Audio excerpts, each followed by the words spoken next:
안녕하십니까. 대한역사협회회장 최대재입니다. 오늘은 국민건강보호를 위한 미세먼지 대책 강화 촉구와 그리고 미세먼지 대처 대국민 행동법령 관련해서 대한역사협회가 국민의 건강과 생명을 보호하고 책임지는 전문가 단체로서 그 사회적 책무를 다한다는 차원에서 긴급하게 기자회견을 준비했습니다. 기자회견의 순서는 먼저 관련된 이 배포해드린 자료를 제가 낭독하고 추가적인 설명을 좀 드린 다음 그 다음에 기자 여러분들과 질의응답을 갖는 것으로 하겠습니다. 미세먼지는 세계보건기구 WHO 산하 국제암연구소 IARC에서 정한 1급 발암물질입니다. 1급 발암물질이라는 것은 암 발생에 명확한 증거가 있다는 것이고 일반적 독성 물질과는 달리 소량이라도 지속적으로 노출되었을 때 우리 인체의 유전자, 즉 DNA에 손상을 일으켜서 실질적으로 암을 유발시키는 미세먼지에 적극적으로 대응하면서 다양한 정책을 추진하고 있으나 우리나라의 경우 미세먼지로부터 국민 건강을 보호하기 위한 국가 차원의 실효성 있는 대책을 전혀 마련하지 못하고 있는 실정입니다. 공조가 필수 불가하긴 함에도 국제적 공조 관련돼서 실효적인 대책이 전무한 실정입니다. 그래서 대정부 촉구안을 발표하겠습니다. 첫 번째, 정부는 미세먼지가 국가 재난사태에 준하는 상황을 직시해서 국가 재난사태에 부합하는 범정부 차원의 대통령 직속 미세먼지 대책 특별기구를 즉각 구성할 것을 촉구한다. 대통령 공약사항으로 알고 있습니다. 이를 통해서 두 번째, 민간 부분의 미세먼지 절감으로 관련된 기술정보의 상호교류를 촉진하여 환경산업 기술 발전이 미세먼지 등 대기오염 완화로 이어질 수 있도록 관련 업계 등에 대한 지원을 확대할 것을 촉구한다.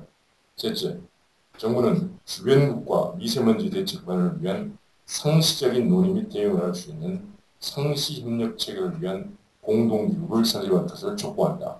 가장 핵심적인 국가가 중국, 북한, 그리고 일본이 되겠습니다. 특히 중국과의 공조기구는 아주 긴급하게 필요한 상황으로 생각하고 있습니다. 네 번째, 이를 통해서 국가 간 대기오염 물질의 국가 간 이동에 대한 공동연구, 기금 마련, 국가 간 상시 소통 시스템 구축 등을 통해서 상호적으로 협력할 수 있는 핫라인을 구축할 것을 촉구한다. 다섯 번째, 보건소는 공중보건 기능과 방역 기능 등 본연 업무를 전적으로 수행해야 하며 미세먼지, 초미세먼지용 마스크, 지금 대표적으로 KF80, KF94, KF99를 시군구 보건소가 담당해서 전 국민에게 지급할 것을 촉구한다. 다섯 가지 대정부 요구사항을 미세먼지에 대한 국민행동명령을 말씀드리겠습니다. 별도로 첨부해드린 자료로 한 장으로 요약했기 때문에 상세한 어떤 설명을 제공하지 못했지만 다음 주 중으로 미세먼지 대처, 대국민 행동 강령 이것을 배포를 해드릴 것이고 여기에 대한 상세 설명 Q&A 형식으로 질의응답 형식으로 해서 상세한 어떤 더 구체적인 실천 가능한 아주 실용적인 그런 정보는 의회 홈페이지를 통해서 국민들에게 추가적으로 제공할 것입니다. 미세먼지에 대한 대응과는 1차적으로 미세먼지 저감, 영어로는 리덕션이라고 합니다. 2차적으로 노출 억제 및 건강 영향 이론과 같은 미세먼지 적응, 어댑테이션으로 구분할 수 있습니다. 미세먼지로부터 민감한 호흡기 심혈관계 질환자는 미세먼지 농도가 높은 날 외출을 자제해야 합니다. 호흡기 질환 중에서 만성 폐쇄성 폐질환, COPD라고 하는 것, 그리고 천식 환자는 굉장히 많습니다. 이런 환자들은 미세먼지로 인해서 그 질병 자체가 대단히 악화될 수 있습니다. 매우 위험한 그런 병적 상태에 이를 수 있기 때문에 외출을 자제해야 합니다. 그리고 불가피한 경우 마스크 착용을 반드시 준수하고 기존 호흡기 환자는 밀착도가 큰 마스크를 사용할 경우 의사 공고를 참고하여 착용하는 것이 필요합니다. 마스크 착용에 관해서 어떤 마스크를 사용해야 할 것인가 개별 호흡기 질환, 심혈관계 질환 환자들마다 병적 상태, 현재 상태가 다 다르기 때문에 중증도가 다 다릅니다. 거기에 대해서 정확한 선택을 할 수 없을 때는 지금 진료를 받고 있는 의료기관을 방문해서 의사의 의학적 조언을 들어서 결정을 해야 되겠습니다. 외출에는 반드시 손을 씻고 물을 많이 마시는 것이 필요합니다. 충분한 수분 섭취를 통해서 우리 몸에서 기본적으로 소변을 통해서 많은 노폐물을 배출시키는 것, 그리고 수분을 많이 섭취하게 되면 역시 객단 배출에도 효과가 있습니다. 좀 수분 섭취나 국민 모두는 미세먼지 피해자임과 동시에 우리가 발생자이기도 합니다. 그래서 중국발 미세먼지가 높은 수준이지만 국내에서 발생하는 미세먼지 역시 감축해야 합니다. 그래서 차량 운행을 스스로 자제할 필요가 있습니다. 이를 위해서 대중교통을 이용하고 또 불필요한 전력 에너지 절감을 실천해야 됩니다. 전기를 많이 사용할수록 결국은 발전량이 늘어날 수밖에 없고 현재 우리나라 에너지 구조상 화력 발전의 비중이 상당히 높은데 거기에서 많은 발전을 통해서 미세먼지 양이 늘어날 수밖에 없다는 것이죠. 그래서 국민 모두가 미세먼지 농도가 높은 날도 환기가 필요합니다. 하루에 최소 3번에서 3번 이상의 환기가 필요하고 환기 시간에 대해서는 각 가정의 면적에 따라서 조절할 필요가 있습니다.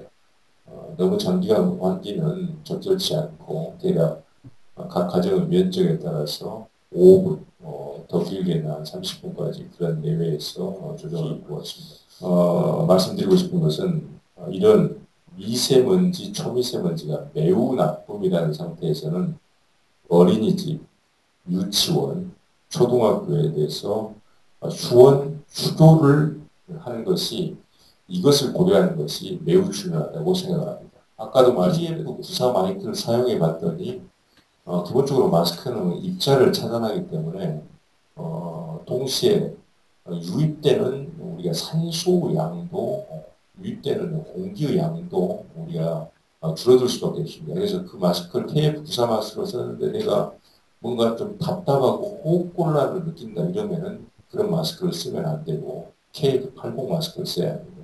이런 식으로 해서 개인별로 실외 미세먼지 농도가 매우 높다고 해서 계속해서 밀폐된 공간을 유지하게 되면 실내 활동들을 통해서 각종 실내 활동, 가령 대표적인 것이 조리 같은 것이 되죠. 음식을 조리할 때 거기에서 나오는 특히 이제 문제가 되는 것이 휘발성 유기화물 같은 것입니다. 그래서 유기화물에 탄소를 포함하고 있는 이제 그런 화물을 유기화물이라고 하죠.